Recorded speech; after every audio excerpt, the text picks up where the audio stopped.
And welcome back to my YouTube channel. If you're new here, my name is Simon, and here we speak, we talk, we inspire each other, we help each other discover our true selves that we may inspire others to do the things that inspire them. So if that is something that you're into, and of course you must be into it, subscribe to this channel, turn on the notification bell so that you're notified every single week whenever we post. Otherwise, today it's about us. It's about us young African people. That's why you see the African print. It's about us young African people who are still in school. So I asked a friend of mine who went through the school system, and I was like, what piece of advice would you give to a young, brilliant, intelligent, outgoing, outstanding young lady, young man, young boy, young girl who was still in school? And this is what he shared with me, and it's worth you hearing. So welcome to Africa.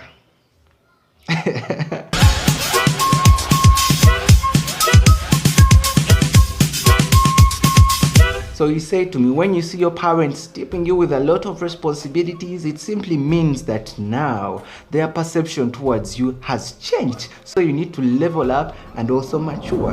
And it does not matter what age you are, or it does not matter what age you think you must have, because maturity is not a function of age. Maturity is a function of wisdom, it's a function of responsibility, it's a function of exposure.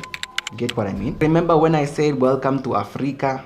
This is why. In Africa, after a child has gone through the school system and has graduated through the school system, the attention from our parents literally reduces and now goes to the younger siblings. Why? Because they also need to get to those heights. And by attention, I mean it might be financial, it might be medical, it might be welfare, you know what I mean? So you start taking care of some things with your money.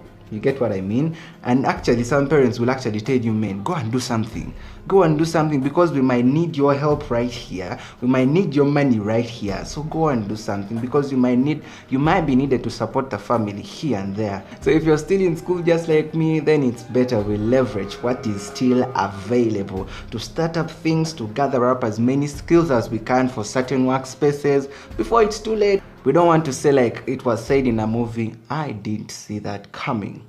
Are we together? The second thing I got from this conversation was that life after school may look challenging in one way or the other, depending on your preparation mode. It is actually the time to work more and build strongly on the legacy you laid.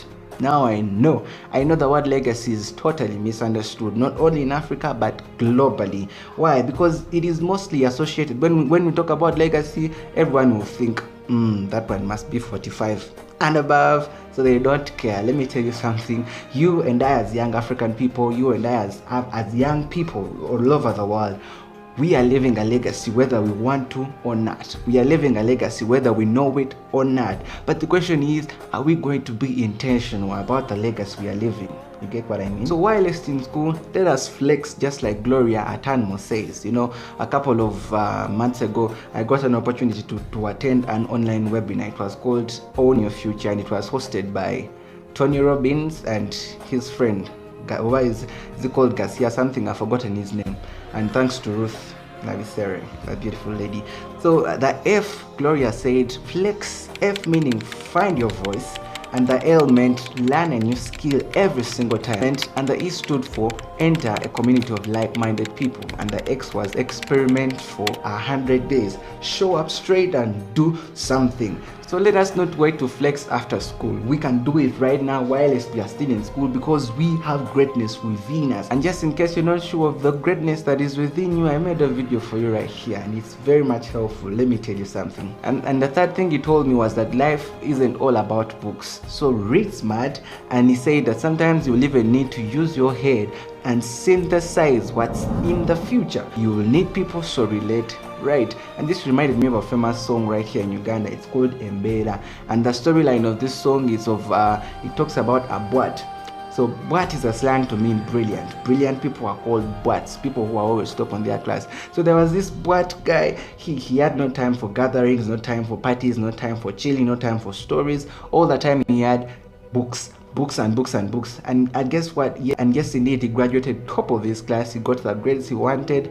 But then after years passed, this guy has no job, and he gets frustrated and angry. I was the brilliant one in class. How comes I don't have a job? And those guys who were stupid are cruising nice cars and they're having jobs. because maybe someone connected them. Now get me right, this isn't an excuse for us to get lazy. No. You and I, we must work hard as possible as we can, as much as we can, because it's inherent of us. We are supposed to work hard, but also in as much as we are supposed to work hard, we must relate with people. In as much as we need to understand biological science, in as much as we need to understand engineering, math, in as much as we need to understand material science, we need to relate with friends. We need to relate with people as well. Introverts, today is our time.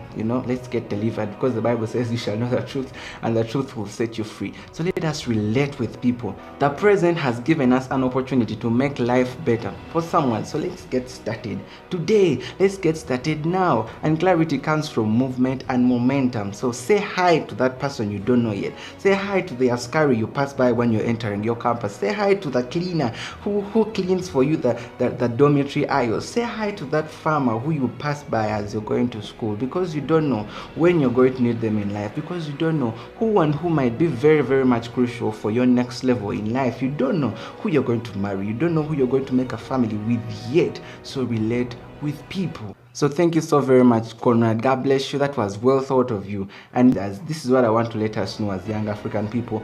You and I as young African people, we need a different relationship with time. One that transcendeth the flesh and moves deep down into the spirit and creates for the future. That is what we need to take our continent onto the top. Proper utilization of time. To use our time right as young African people, because we are the answers to every challenge out there.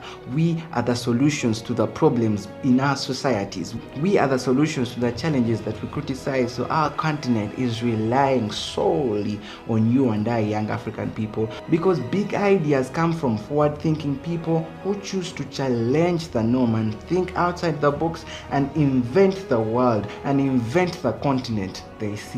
And guess what? That is you and I. And guess what? That is inherent of you and I. That is inherent of us as young African people. And lastly, as you and I gaze our eyes to the future, I want to let us know that history has its eyes on you and me. History has its eyes on us. We are supposed to do something. If our forefathers were able to reach here, then we, the offspring, are supposed to go a little bit further. And then our generations to come are supposed to go even further. Why? Because that is how legacies are laid. So you and I are living our legacy. And the recap is maturity. Mature as early as you can. And maturity is not a function of age, it's a function of wisdom, responsibility, and exposure. And then the second thing is that you and I are living a legacy every single day, whether we want to or not. Are we supposed? And the question is, are we going to be intentional? So that should affect the decisions we make every single second. And then lastly, relate with people. Relate with people. Let us leave this propaganda of you're Muslim and I'm Christian, you're black and I'm brown, you're from this tribe and I'm from this tribe. We all need each other. If we are to build our continent, Africa, if we're to take our continent onto the next level, then we need to relate with each other. We need to be strong, because united we stand, divided we fall. God bless you. And just in case you didn't know that you have greatness within you, I made a video for you right here. So check it out and I'm sure you will thank me later. God bless you. Peace out.